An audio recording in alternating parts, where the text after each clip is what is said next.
Is it quite 10:30 yet? Want to make sure. Not quite? Well. Just turned 10:30. We're punctual here at All Souls Unitarian Church. And stragglers will have to wonder what they missed.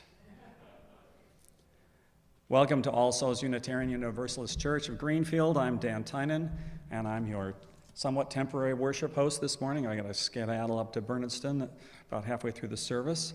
I'm being assisted by Kate, who's going to help us with a couple people on Zoom this morning. For the safety of all of us here in person, we ask everybody be vaccinated and wear a mask covering your nose and mouth at all times. We are going to sing with our masks on, as we've decided that we're sparse enough and 6 feet away enough from each other. That's why the ropes are there, to try to keep people a pew or two apart. We take these concerns out of abundant care for our members and visitors and their families and everyone they come in contact with. So thank you for helping us preserve the health and life of this community. Fortunately, from this safe distance, we still have the joy of coming together, and we want to make sure that you all feel welcome here. So please look around in the 4 directions and welcome or greet those who are with us this morning, and wonder who it is behind the mask. Steve would like to say something real quick here. Oh, this is Steve Wilson here. Did you want to say something right now? Sure. Yeah, I'd like him to say how this sermon came about. So, welcome.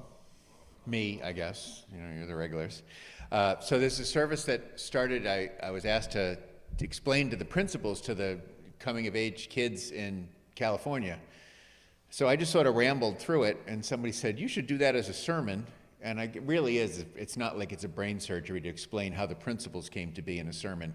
But I could have came up with it. And a lot of us don't really know the history. We sort of read over, or we glance at, or we're proud of the principles. But their journey is interesting, and it's part of our evolving tradition, and that's the theme of the service today. So I'm excited to have my dad here, and our friend John from back in Arlington, back in Eastern Mass. And thanks for having me, and I'm grateful to be here. I should introduce Steve is an ordained and fully fellowshipped Unitarian Universalist minister. He's a graduate of Boston University with his master's in divinity. And when were you ordained? 2004. 2004. He has served our Northfield Church, our Bernardston Church, a church in Rutland. He lives in Lexington. He has just come back to the East Coast after several years serving Pacific Unitarian Church in the Los Angeles area, and we're very lucky to have him here this morning. Please sign the guest book in the front if you'd like us to contact you, and there's pamphlets, and we also have some of those handy little principles folders you can put in your wallet. Today, because it's a little chilly out, we're going to have some sort of snack or something in the Chapman room. Is that right? Isn't that right? So that we will have some of that out there. And we're grateful to Julia for enriching us with her music. And now I'd like to invite everyone to breathe. Breathe deeply. Come into the room. Be present. Be at peace. In the words of the Reverend Kathleen McTeague, we come together this morning to remind each other to rest for a moment on the forming edge of our lives, to resist the headlong tumble into the next moment until we claim for ourselves awareness and gratitude, taking time to look into each other's faces and seek communion. This house of laughter and silence, memory and hope is hallowed by our presence together. Let us take this time for quiet reflection as we listen in silence to the prelude.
We should clap. Oh, we do that.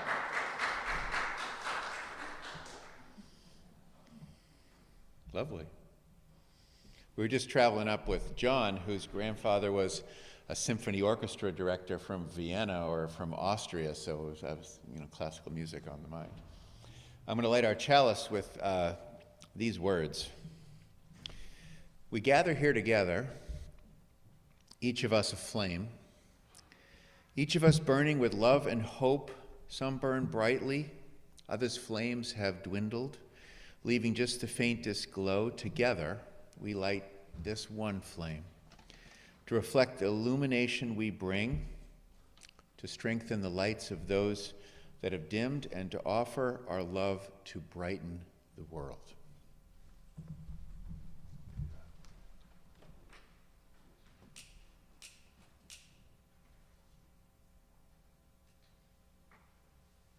If you look at the cover of the bulletin, you'll see a picture of a chalice, and that was, if you don't know, you probably do know, chalice is the image of Unitarian Universalism, and an artist named Hans Dutch designed that as a symbol of hope and a symbol for refugees coming out of Europe, and that has become, from World War II, the Service Committee did a lot of work to pull refugees out of harm's way and get them to the States and other places. And our new movement of the merger came together with the chalice image there. So there's that. Please stand as you're willing and or able for our opening hymn, number 346. Come sing a song with me, singing under our masks, but singing boldly. 346.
Carolyn McDade wrote that hymn, and she's also the author of Spirit of Life. She wrote hymns to sort of help broaden our sense. A lot of the hymns that she was around at the time were more Christian, and she wanted to broaden the horizons. I invite you to please join me in your congregational covenant, reading along in the order of service as you will. In this house, we covenant with one another to build our connections on a foundation of love, hope, and faith, to accept responsibility for our individual acts and work together to promote equality, justice, and peace, to stand on the side of love, embracing the liberation of the oppressed minorities and championing all movements to end discrimination, to communicate with kindness and support, and to serve with compassion and commitment. I think we can almost skip the sermon or the principles, because that's roughly what we're all about, as you well know. So I try to include a little humor in the service, and usually it comes after the sermon, but designed to liberate your wallets. Here's the offertory joke I have for the day. Should probably get off to a little more regal and somber start, but here we are. So there's a Baptist minister, and he hosts these pre-marriage classes for those who want to get married at the church. It's a more conservative church than we are. And at the end of the first class, he says to the three people in front of him who are going to get married, there's an older couple, a middle-aged couple, and a younger couple, and he says, if you want to be married in this church, you have to start abstaining from sex. It's one of our rules. So the class gathers back. It's kind of like a pre-Cana group, right? They meet to talk about marriage. And they come back, and the pastor asks them, after he teaches them about marriage to some degree, he says, were you able to, he asks them publicly, were you able to abstain from sex this week? The older couple says, yes, we were, Pastor. The middle-aged couple, he says, yeah, there was a few tough moments, but on your advice, we abstained from sex in preparation for marriage. And he turned to the young couple in the room, and he says, were you able to abstain? And the future wife-to-be sheepishly says, see, we were really doing really well, but my fiance reached down for a package of paper towels, and, well, we had a moment of weakness. Sorry. The pastor says, well, I hate to break it to you, but in our terms, you really cannot be married in this church. And the young bride says, well, we're not really welcome at Costco anymore either. So, there we are. Please join me in our affirmation of gratitude, which Dan stole from the Berniston Church. You can read along with me here. This will come, we'll do it now, but then we'll do the collection. It's always better to do the collection before I preach. Better results. Here we go. Let us be grateful when we are able to give, for many do not have that privilege. Let us be grateful for all those who share their gifts, for we are enriched by their giving, and let us also be grateful even for our needs, so that we may experience the generosity of others. It's kind of nice there, right? So there's probably music with the offertory, and we'll pass the plates.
Favorite hymns. I don't know if you know the words, but it's a very universal theme. You've probably sung it 100 times. It's my country's skies are bluer than the ocean, but so are yours, basically. And we're sort of all in this together. And at a time of climate change, that's a great hymn, and we should spread among other our values. We have that hymn for sure.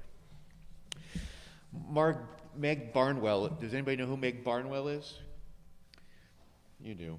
She's a kind of a rousing, larger-than-life gal, and she says, she's a UU writer, and she says, this is the reading, she says that, I listen to people talk about liberal religion as if it was a thin gruel, she says, watered down to please everyone, which we get accused of a lot.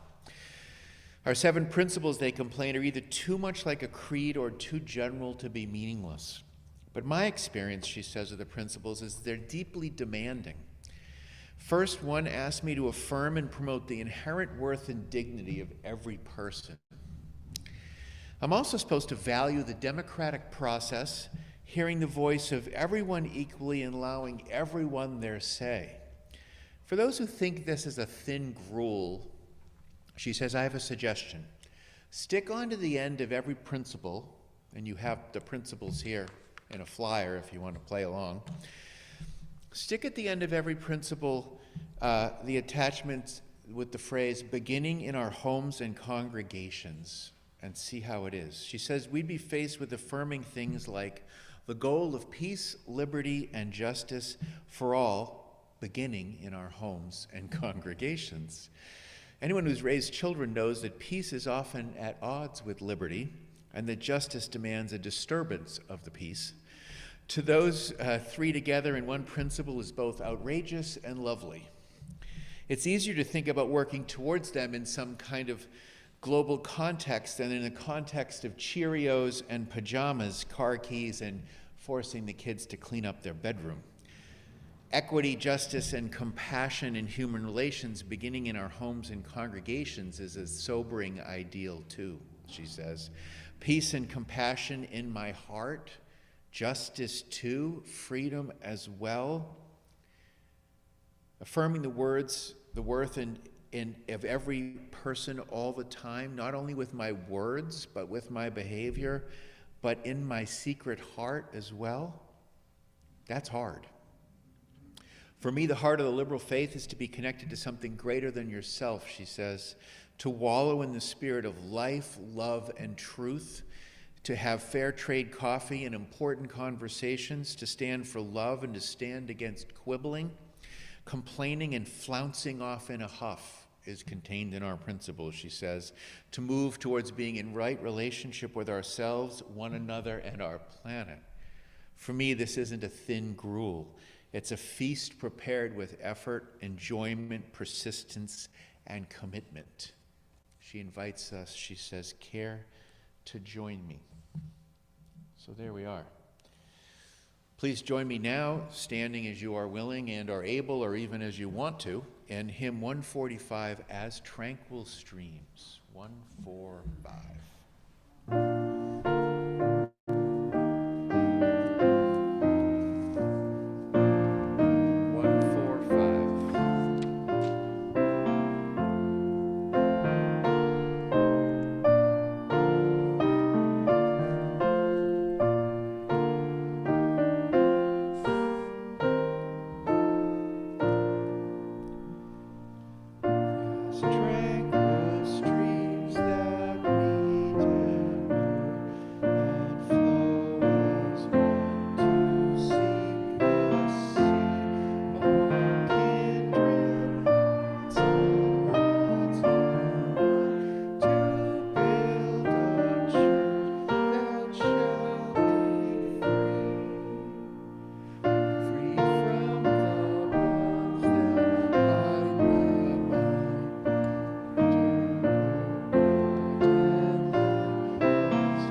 Please be seated.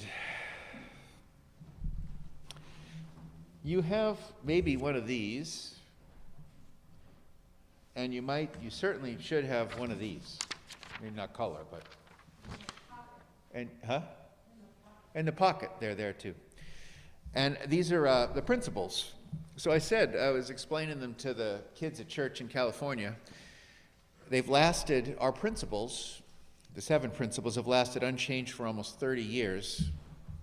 Now, 30 years for a religious document is a ridiculously laughable short legacy. But for a quickly adaptive movement like ours is, the fastest adapting movement on the planet, frankly, not bad. And not bad for us who intellectually can't sit still for just 1 minute, right?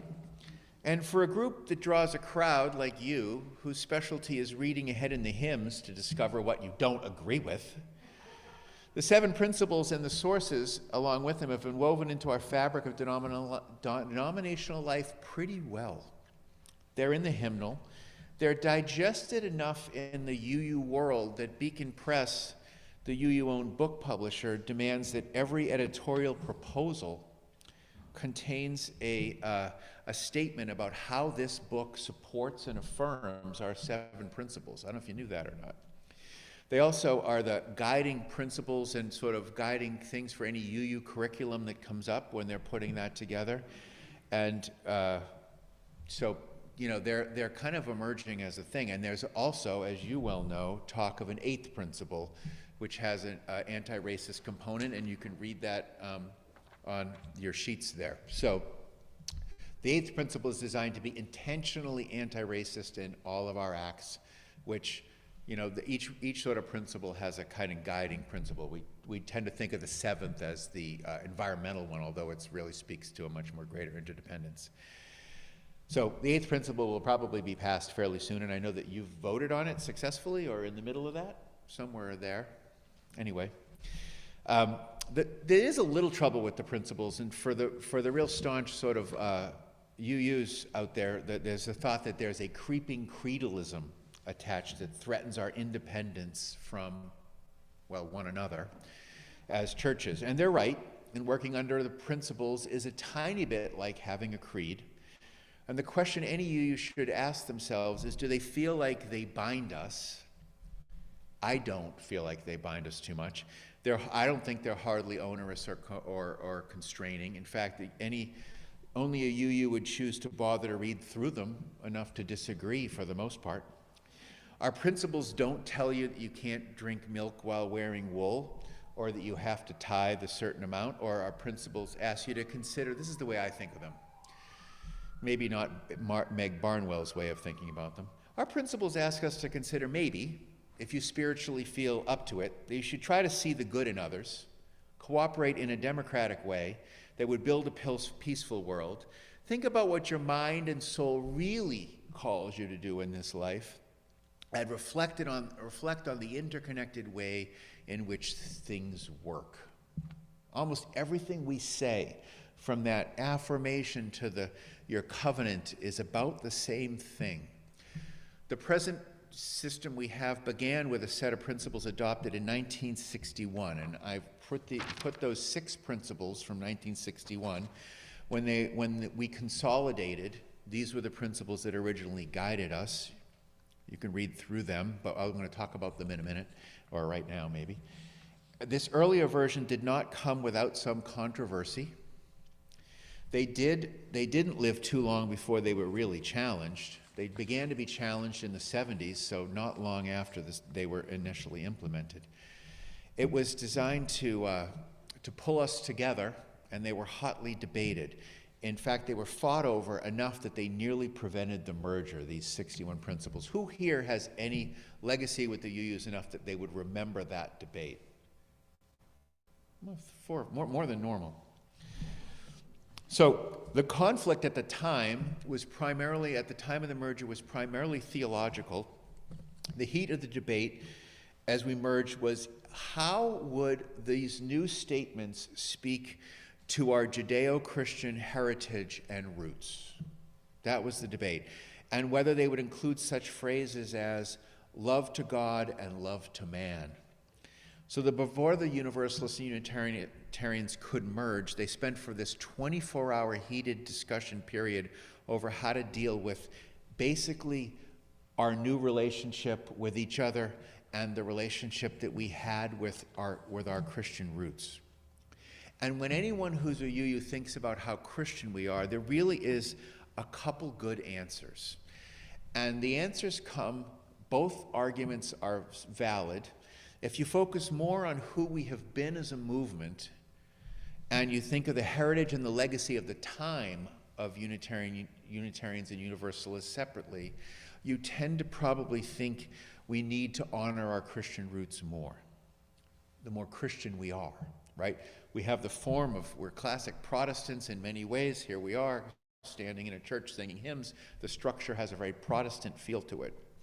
The more you focus on our uniqueness from other traditions and on how open and evolving you are, the more you feel freed from the past, the more universally minded you are, probably the less Christian you think we are.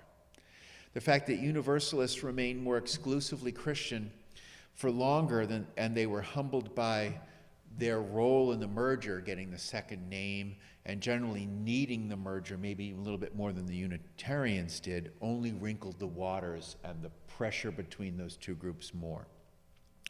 So when the merger was sort of percolating, the first groups to unite were the RE programs. So they did a lot of cross-pollination. There was a lot of social justice stuff going on as well. So eventually they decided to, after much rancor, to come to a compromise in these 61 things. And I've underlined a couple key points in there. They decided that they wanted to specifically reference the Jewish and Christian traditions from which we were born, but not tightly define ourselves to that tree anymore. When we generally think about the theology of Unitarian Universalism, we think of the trunk of the tree as the Judeo-Christian roots, and then the branches as being the diversity that we have kind of emerged to have. So, the way that they did that, given our history, it's understandable that Judeo-Christian, if you look at it, is the only religious tradition specifically mentioned. The other ones are grouped together often in world religions. At the end, it was decided to be reframed. The Unitarians kind of won this one. It was decided to be reframed that it was not our Judeo-Christian heritage, but the Judeo-Christian heritage that would be highlighted and set apart from the other world religions. It was a Unitarian win. Here's the way the whole phrase reads is set there in number 2. If you want to read along with me, you can. It is, bear with me, sorry. It is to cherish and spread the universal truths taught by the great prophets and teachers of humanity in every age and tradition, immemorially summarized in the Judeo-Christian heritage as the love to God and love to man. Hardly terribly controversial. As the original 6 principles stood from 1961 to 1985, but by the mid-70s, they were really under fire in a way by largely women's groups to have them edited and updated. See, what happened was the merger came in 61 when the flourishing of the ecological movement and the women's movement hadn't really quite got enough traction. And in the 70s, during the feminist revolution and the era when earth-based concerns came to, into the public eye, obviously Earth Day, 1970, it began to sweep society. UUs were generally very much swept up in these cultural shifts. Of course, being the church that invites in cultural change faster than anyone, these revelations we were open to those shifts and needed to invite them in. So as the wisdom of feminism spread, there became a challenge to the very extent to which even our progressive liberal religious language and assumptions were trapped in the patriarchy, right? So if you look through those 61s, you'll see a number of times the dignity of man right there in 3, and in 6 with men of goodwill in every land. That the dignity of man was particularly offensive. By the late 70s, it became clear to most UUs paying attention that the old principles were written in a patriarchal way. And the UU Women's Association, the UUWA, were particularly engaged on this. And the UUWA, politically importantly, produced their two presidents in a row, became the moderators of the General Assembly. So there's a long history of UUs having historically had male presidents, but having female moderators who basically managed the debate and the negotiations at GA that changed the bylaws and principles and such matters. So it's been a tradition to have usually a pretty sharp, funny female moderator. And in 1977, the UUA and its supporters put forward a GA resolution titled Women in Religion, which after some explanation passed unanimously. And that resolution was followed in 1979 by a UU Continental Conference on Women in Religion, where attendees were asked if they thought that the language and the principles affirmed them as women, was the question. Not surprisingly, not only did the attendees say no, it did not, pretty definitively, they added to their definitive no that the original principles also failed to affirm them as, to indicate a respect for the wholeness of life and for the earth. Right? Both of them sort of under fire. So from the 60s to the 70s, moving forward, there was an understanding that patriarchy was connected to the oppression of both women and the exploitation of the planet, which I think we can generally affirm there is whatever level of connection you want to give it, but there is certainly some. As one historian accounts for the journey, Natalie Gulbranson, who later served as the moderator, she was concerned about, there was a great balance of the way in which the women kind of fought forward and then balanced out the issues. And she knew how hotly debated the GA debates could be. People were also fresh from the walkout of GA in the late 60s of the Black Caucus, right? So there can be rancorous debates. And as it turns out, the delegates, they said that Gundrickson explained that the resolution passed unanimously. So resolutions passed unanimously, but the principles were a little bit slower coming. In 1981, a non-sexist revision of the principles and purposes drafted by various women's groups was presented to the General Assembly, and it caused great uneasiness, particularly among the UU Christians, who saw that had already felt slighted at every turn and felt like they were being written out of the principles. Denny Davidoff, many of us would remember Denny Davidoff, she passed away fairly recently, great gal, who had succeeded Gulbranson as the president. She wanted to end the rancor as well. And after much strategizing, they were, in 1981, they were finally ready to present a proposal for the change. Mostly from the women's association, they asked to remove from the principles the gender-specific language such as mankind and fatherhood of God, and they took a figurative red editorial pen to the pronouns which made ministers and presidents he's exclusively. Interestingly enough, the mention of brotherhood and fellowship survived the first attempt at reform. They were defended by Christians as theological terms, right? Christians and always calls themselves brothers and sisters. So with so much of the Christian history being rooted in male imagery, there were UU Christians, again, that sort of felt like this proposal was editing them out. So there was a little bit of conflict in the air. All around 1981, there was a fear that the process was going to divide us. We were still a little bit more Christian than we have become now 30 years later, or 40 years later. There we are. See, a debate about the 69 debate was still raging in people's heads, so they were very concerned about that. So, you know what happened in 1981? Do you remember that huge fight we had with the violence? No, that never happened. What happened was a group of ministers circulated a letter about the lack of reference to Unitarian Universalism's Christian roots, and added their concerns that the impending debate on whether or not to amend the principles to eliminate the word God had every prospect of breaking the church in half. And regardless of who wins, they said the whole association would lose. And they called for an appointment to study the situation, a very UU thing to do. And they stepped aside. Here's where you imagine if there was a movie to be made about us, which wouldn't be very exciting, there'd be a big fight scene. But there wasn't. For better or worse, in what makes for a boring sermon, there was no fight scene.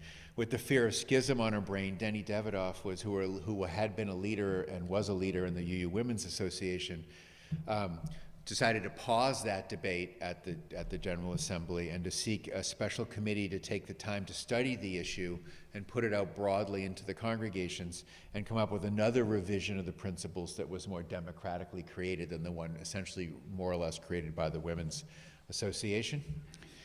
And there were some people who thought it was a stall tactic by her, or that the UUA was moving too slow, as many did. The fact that by the early 80s, more and more women were in leadership positions, not to mention the fact that the moderator had been for 2 or 3 turns, basically made it, again, not exciting. We don't have a very exciting history of rancor. Nobody gets thrown out the windows like at the creation of the Nicene Creed. After further revisions on the 1982 discussions, the committee circulated the draft to all congregations that was debated in 1983. And after some additional changes, the final draft in 84, suddenly the language, as Dr. Walter Jones said, suddenly fell into place. And we literally rearranged almost everything that had been done. And at the 1985 GA came up with a second vote and passed by only 1 dissenting vote at GA. You will note that most of the concepts we have in today's principles appeared in one form or another in the 1961 statement. They're very similar to one another. And as much as those changed the documents, one thing that they did, let's just read through the sources, which they added the sources at this time as a way to broaden out how we came to be. I'm just going to read through those, right? Right here, they're on the sheet. Here's the 6 sources, just so you listen and you can see the effort to take the principles and supplement them with sort of supports that speak more broadly to how we came to be. I like the sources better than the principles. Direct experience, this is the first one, of that transcending mystery and wonder affirmed in all cultures, which moves us to a renewal of the spirit and to an openness to the forces which create and uphold life. I call this those aha moments. You're laying, looking at the stars, you're feeling beautiful, all things are well. The second source for all of our religious ideas are the words and deeds of prophetic women and men. They flip the gender relationship, which challenge us to confront powers and structures of evil with justice. That's the second source of our religion. Compassion and the transforming power of love attached to that. The third one, wisdom from the world's religions, which aspires us to an ethical and spiritual life. Then, exclusively set aside, Jewish and Christian teachings which call us to respond to God's love by loving our neighbors as ourselves. Right after the Christian one, humanist teachings which counsel us to heed the guidance of reason and the results of science and to warn us against idolatries of the mind and spirit. So we're going to love the Christian Jewish tradition, and then we're going to warn ourselves against idolatries. How you? The sixth one is the spiritual teachings of earth-centered traditions, indigenous traditions largely, which celebrate the sacred circle of life and instruct us to live with harmony and the rhythms of nature. These principles and sources of our faith are the backbone of our spiritual community. In 1995, we added to the phase referring to the living world religious traditions from which we draw the 6th centered one. That happened in 1995. And minus our anchor principle, the 7th one, the new principles were updated from the 61 statement in the 80s. The 7th principle, the respect for the interdependent web of all existence of which we are a part, hadn't been anticipated. Its inclusion was overwhelmingly mandated in the responses received from churches and fellowships, and its current happy wording, as he phrases it, emerged from the floor of the General Assembly, where it was instantly recognized as the right phrasing. And from that process, the most amazing thing we did is create a seventh principle, almost like out of thin air. The seventh principle came. And it's really it's the most popular of all of them when you use our surveys as to which their favorite principle is. And that's a summary of how we do things.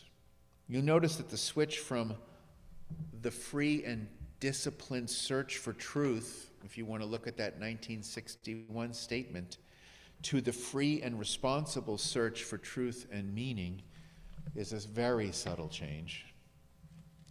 We all know that UUs have a hard time agreeing on what we are. It's the butt of all the UU jokes, right? What do you get when you cross a Jehovah's Witness with someone who comes knocking, with a Unitarian Universalist, someone who comes knocking at your door but isn't really quite sure why? It's appropriate that within such an open and evolving church, our disagreements are not small. We are sort of fine print people that don't naturally just sort of go along with everything. We can't decide whether we do here on Sunday is best described as worship or just a service in many churches. We go back and forth about how really free and independent we all are, even want to be, and the ways in which our movement is united, right? We are, after all, not even a denomination. We are an association of congregations that freely come together. And just to list the multiple ways that you can be a UU is perplexing. We are a hot mess. And we don't know whether or how or should we have any more allegiance to our Christian roots than we should to our Buddhist leanings. But we have two things that matter more than anything. And I believe they're a lesson to all and for everyone around the globe. We know, as the Transylvanian Unitarian reformer from way back in the day, Francis David, said, we need not think alike to love alike. That's our tolerance piece, right? That's where we our sort of demand we all get along. And centered right in our principles and understanding is that we're going to be with one another, and we're going to do it in a just way. That is not always simple balance, right? Tolerance and justice are not exactly the same thing, although they overlap quite greatly. Acceptance of one another and our encouragement to spiritual growth in our congregations. The right of conscience and the use of the democratic process within our congregations and society at large. So we are committed to democracy, an interesting point to make in these political times. William Sloane Coffin said, he's a thoughtful activist, he was a UCC minister, and he was a former chaplain of Yale. He said this, and I love this statement. He said, I love the UUs. They have a thin theology, but they have a thick ethic. And I think that's right. And Walter Jones, who, an African-American leader in our tradition, earlier reflects that apart from, other than the Quakers and their time-honored preference for consensus, it is unlikely that the history of religion provides any comparable example of such intentional and committed use of inclusive, non-hierarchical processes to produce a guiding statement as the UUs have. Essentially, we believe we do religion in a way, I believe we do religion in a way nobody else does. We know this. We know that what we will believe and what appears to be true is very likely to change. And we know that there'll be disagreement about that. So our religion is built first with a process dedicated to process. That's not a small matter. UUs don't believe that the ends justify the means, but that our means, our process, leads to good and fair ends. I would love you to well up with pride here that we are the answer. There aren't any explosions There weren't any good fights in this story, really. Sorry, we're not that sexy. But I do believe that deep in our bones, that process is the answer. And when you look at the sort of global process around climate change issues and peace in the United Nations, you can see us drawing from and bleeding into that. We have a unique religious relationship with the UN, and I think it's cause for celebration for all of us. So, it was boring. It's a boring sermon. It's a boring sermon. I'm sitting here, my dad doesn't know much about Unitarian Universalism, and it's not very pastoral. It doesn't tell you to do anything in particular. It's sort of an insider's sermon, of course. But you know what? It's kind of nice that nobody gets killed, beaten up, or even shut up. So Trump would hate our process. But in a context where we as Americans need to be entertained and insult one another and to laugh at one another and to move decisively and quickly with our chest puffed out, if you followed the life of the news, that's what we do. Isn't it kind of stodgy and old-fashioned and civilized to talk our way to a solution? Isn't it just amazingly, refreshingly boring to compromise and listen to one another until we can come to a basic agreement? That is your tradition and our tradition. And I think it might be just the kind of bold statement that gets people in trouble. But you know what? I would love to roll the slow, boring tape of putting UUs in charge of the global peace process. And I just wonder if we couldn't pull it off. And I will leave you with that lingering thought. What next? Okay. Time for joys and concerns. I hope that wasn't too long. We take joys and concerns. I have a little rap here. Let's see. It's time for sharing of those, and it's time to come up, and we encourage people not to be too political. This is a time for the care for one another in our community and to share what's deeply on your heart. We ask people to be as concise as possible in a way that I haven't been. There'll be an opportunity downstairs for more conversation, and we invite you to introduce yourself and time to welcome visitors as well. Thank you, guys. Do we have any joys and concerns? Raise your hand and we'll bring the microphone to you. Hi, I'm Sandra, and I just want to thank you, Steve. I think you gave us something so valuable this morning in our own history, and the last note of, well, what if the world's peace was in our hands? Sure. That wouldn't be boring to me. That would be the challenge we all live for. So I thank you.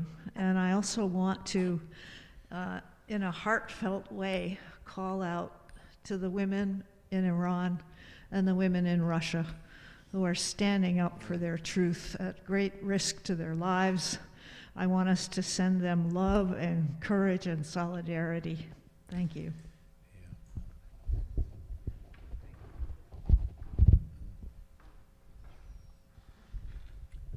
Thank you for your very compassionate and wise sermon. A little closer. Closer, okay. There we go. Thank you Oh, for your compassion and wisdom. It spoke at this particular moment in my life to an incident that happened this past week. The housekeepers, I live in an assisted living community. Housekeepers came and found some moldy food in my fridge when they went to the director. And she came, and you might have think I committed a crime, or, passed a federal law, Right. it did not obey a federal law.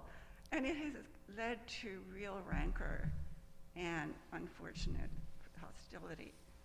And when I hear you speak of wisdom and compassion, I wonder, does this woman have that? And it's made life for me difficult there. So I feel fed and strengthened by hearing what you say. Thank you. Thanks.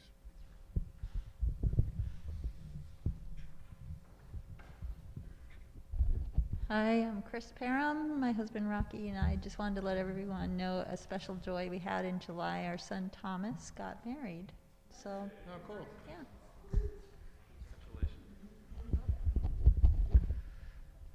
I'm Rocky. I'd like to light a candle in memory of my brother Daniel Gammon Parham, who passed away on New Year's Eve, and will be interred next weekend in Western Maine.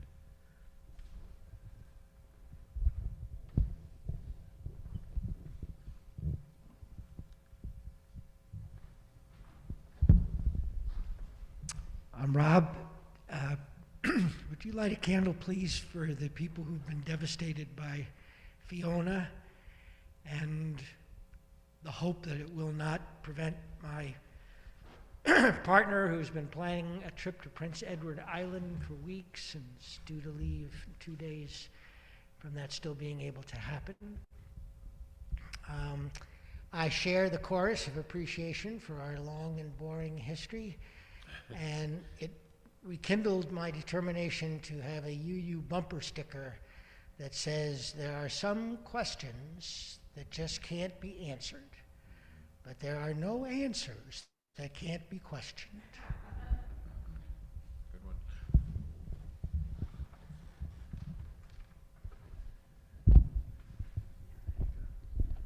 Hi, I'm Suzanne Glovacki, and I recognize 7 or 8 of you. I've been away from the congregation for various reasons, and I'm back today and can't say how many I'll make.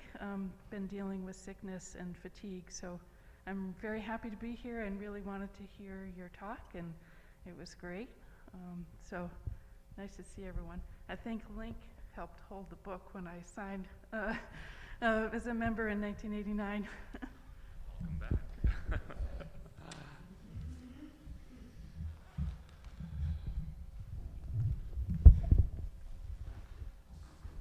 My name's Russ.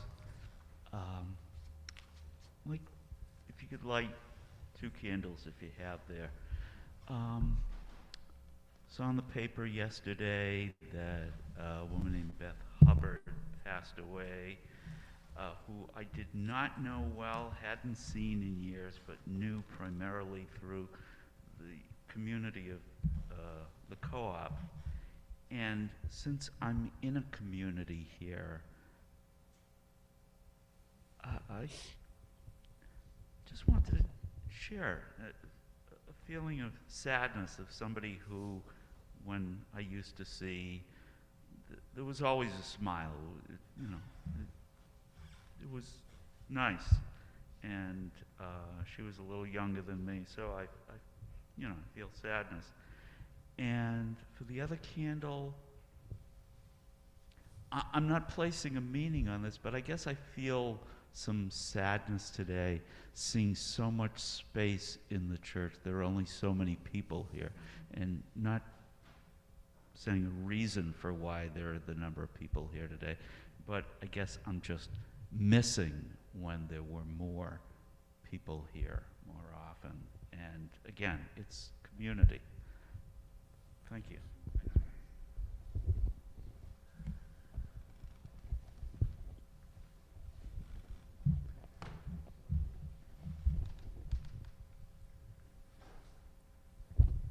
Thanks, Andrew. This is Kate. I just want to acknowledge that we do have 4 people joining us on Zoom. So I want to say hi, Molly, hi, Robin, hi, Carlin, and hi, Sue, I think, and her mom. Hi, Robin. Anyway, that's all. Thank you.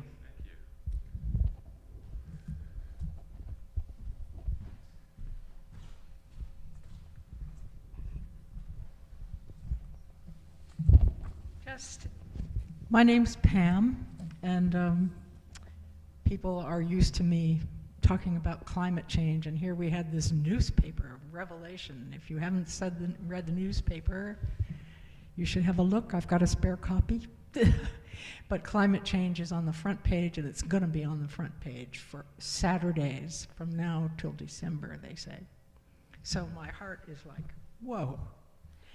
But the reason I'm really standing up is because I wanted to welcome Steve Wilson, whom I have known a long time, and who is a deeply committed person. And although he says we're boring, it has never really been true.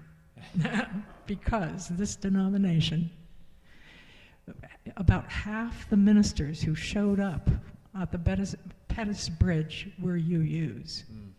The person, the white minister who was shot, was a UU minister. And we have taken a very strong role in justice work all over the country. No, true. And Steve has himself taken that kind of role himself, almost against his better wisdom. That's true.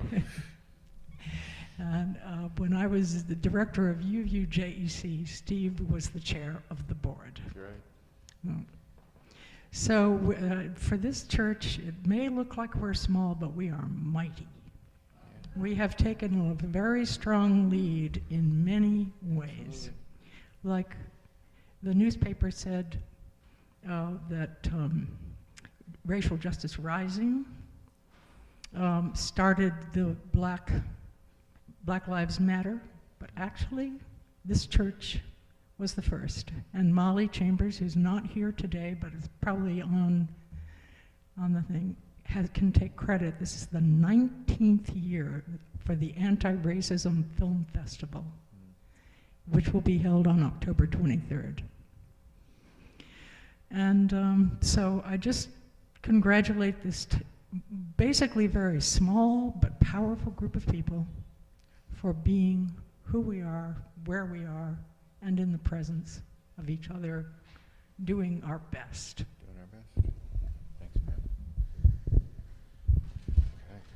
Okay. Do you want to light one candle for all that remains unsaid that lives in our hearts? I think about I always think about this last candle as sort of like the people who don't have a community, trapped somewhere in a domestic violence situation, or, refugees on the run, or people who, just there's so many people who are in their one precious life who are not thriving and are held back by the circumstances. People in Russia, Ukraine now. Let's just take a moment of silence for those who are deprived of liberty and the resources it takes to live a dynamic life.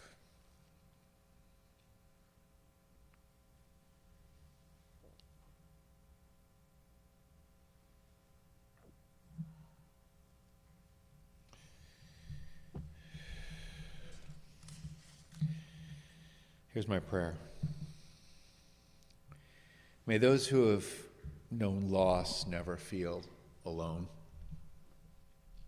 May those who have not felt much feel more gratitude than entitlement. May those here with imperfect family relationships know they are one of many. May the animals that fill our lives somehow feel how much they mean to us. May we all be touched by the magical power of forgiveness, and before that, a thoughtfulness about the impact our decisions have.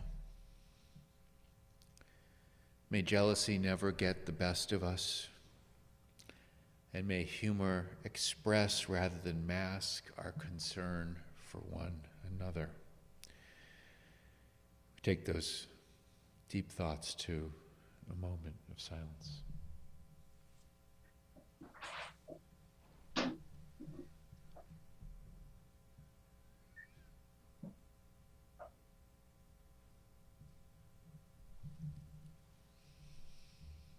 We sing a prayer of response to to friends, printed. You'll find one in your hymnal.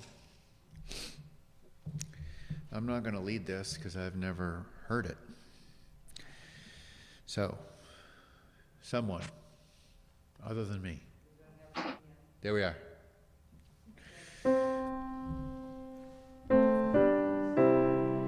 I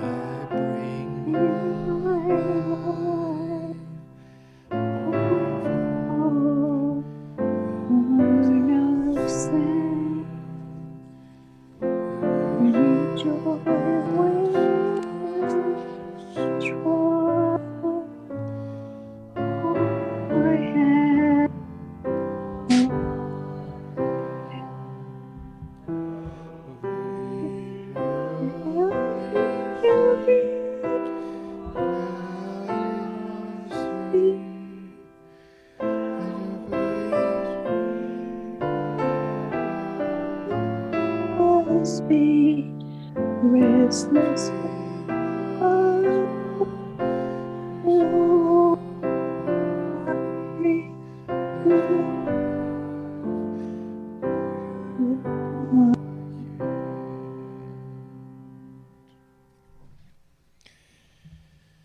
Ralph Waldo Emerson, big blowhard, says, "We have a great deal more kindness than is ever spoken. The whole human family is bathed with an element of love like fine ether. How many persons we meet in houses whom we scarcely speak to, whom yet we honor and who honor us. How many we see in the street or sit with in church, whom, though silently, we warmly rejoice to be with, like today. Read the language of those wandering eye beams. The heart knoweth." Pretty transcendentalist idea right there.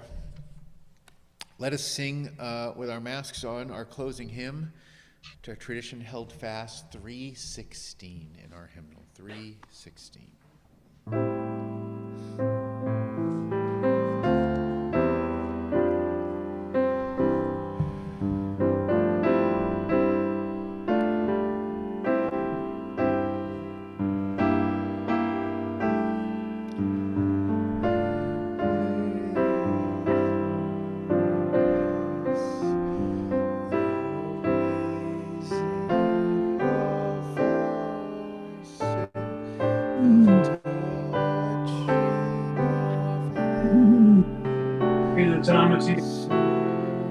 Oh, okay. Okay. Oh, okay. Cool. Go ahead. No, that's okay. It was just the tail end of the service. I don't, generally speaking, cook off of recipes per se, but I use them to get ideas. Yeah. You know what I'm saying? Yes, I do. Good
I think, yeah, I've never in my 20 years of being a minister seen that hymn, so blessings to you. And now it's time for our postlude, and then following that, a COVID version of fellowship. I thought I did that. Benedict, oh, I thought that was with the, that was the Emerson. We've had enough from me. We've heard enough. Blessed be.